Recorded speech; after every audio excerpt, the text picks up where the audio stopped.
You should be medicated. Fuck you, Brennan. I know you touched my drum set, and I want to hear that dirty little mouth admit it. You get out of my face, or I'm gonna roundhouse your ass. You swear on your mom's life!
Wow, that's actually crazy. Ow! Oh.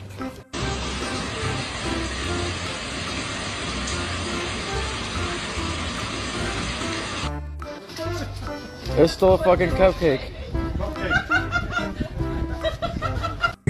That's not gonna work.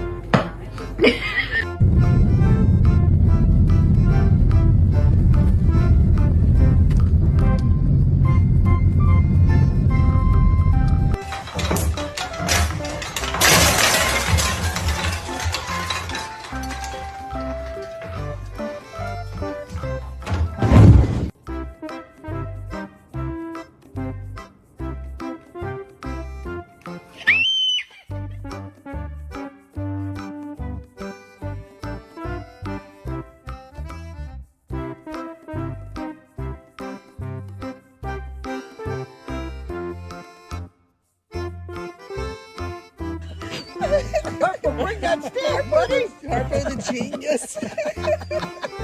Almost, bud. Come on, get the stick. Get the stick. There you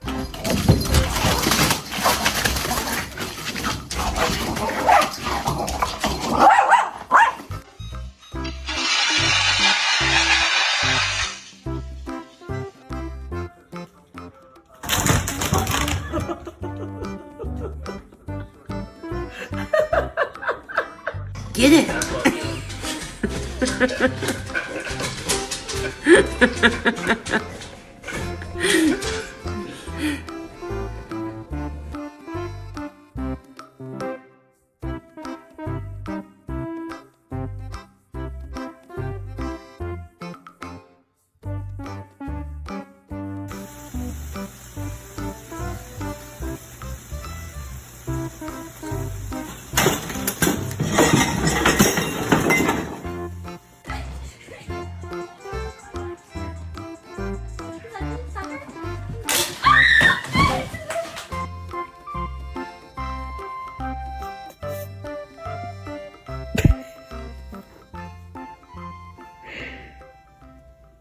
Replace your pistol.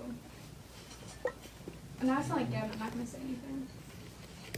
Gavin's like, do this, put it down.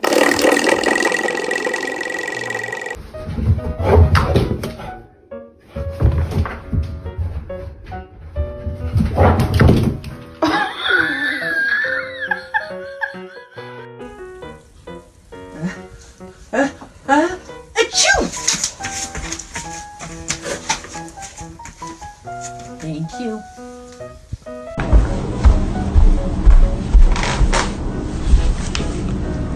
I didn't put him there.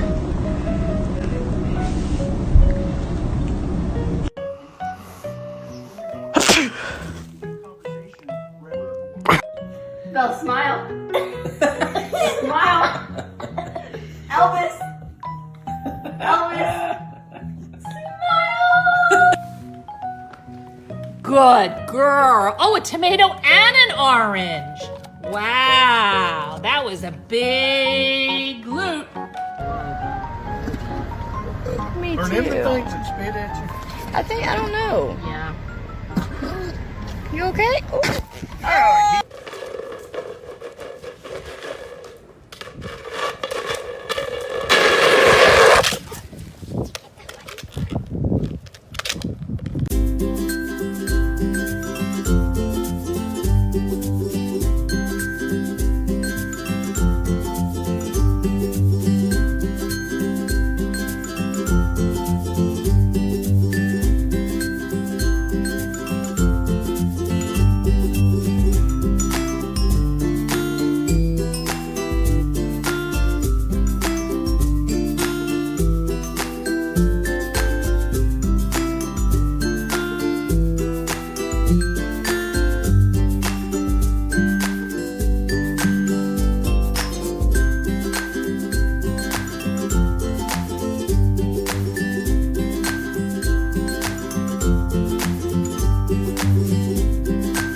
Dear my beloved audiences, today I want to tell you a story, which is called The Streets of Macau. In the heart of the neon-lit city of Macau, where the old Portuguese streets meet modern casinos, lived a stray dog named Lucky. He wasn't born lucky. His name came from a day he survived a massive typhoon that had flooded much of the city 2 years ago. He had no home, no collar, and no owner. But he had a sharp mind and a strong heart. Lucky roamed the Rua de Felicidade every day, charming tourists for scraps and keeping an eye on shady characters. The streets were his jungle. By night, he slept under the red lanterns near an abandoned bakery, his ears always alert. One evening, while scrounging for leftover pork buns near the docks, Lucky noticed something strange. A group of men unloading wooden crates off a speedboat in complete silence. No lights, no noise. Just shadows moving quickly. Curious, Lucky crept closer. One of the men kicked a crate. It split open, revealing dozens of small black objects, pistols. Smugglers. Lucky let out a low growl before dashing into the shadows.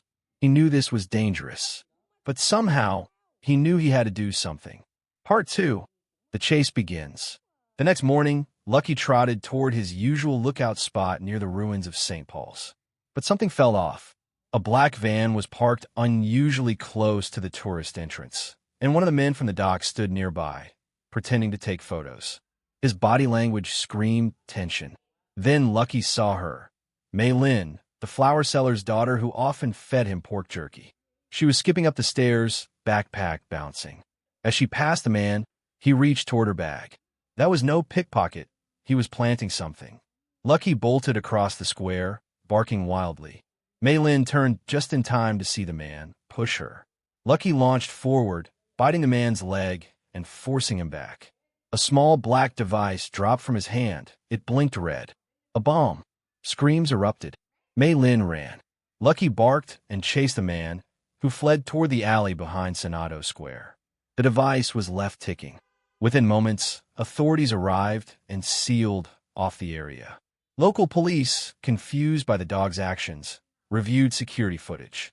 When they saw Lucky chasing the man who had placed the device, they realized the dog wasn't attacking randomly.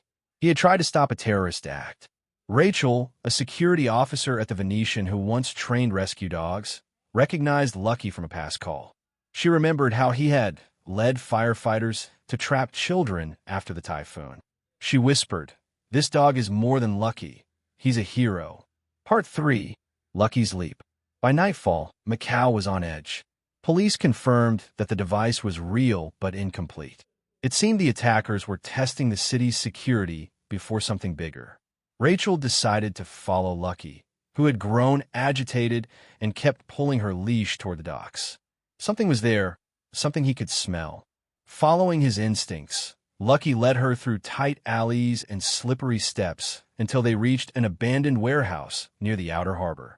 Inside, the same group of men from the boat were rigging another bomb to a small ferry. It was set to sail at dawn with over 100 commuters. Time was running out. Rachel called for backup, but the signal was weak. Lucky, sensing the urgency, slipped out of her grasp and ran inside through a broken window. A moment later, chaos erupted, barking, shouting, and gunfire. Rachel didn't hesitate. She kicked the door in and drew her taser. Lucky had cornered one of the men, forcing him to drop the detonator.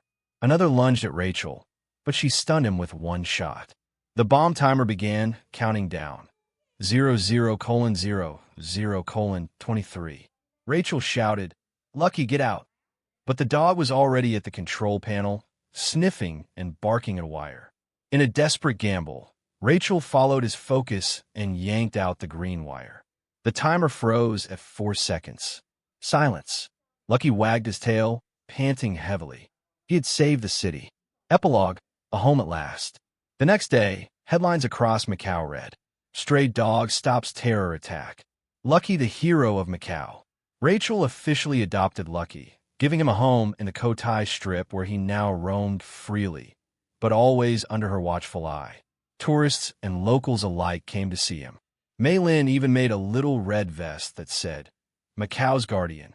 Despite the fame, Lucky stayed humble. He still enjoyed pork buns, long naps under red lanterns, and occasional patrols with Rachel. For the first time in his life, Lucky was not just lucky, he was loved. If you like this video, please leave a like and a subscribe. It will really help our channel grow. But if you don't like it, then just skip it, and don't forget to check out our other videos. Thank you very much, and goodbye.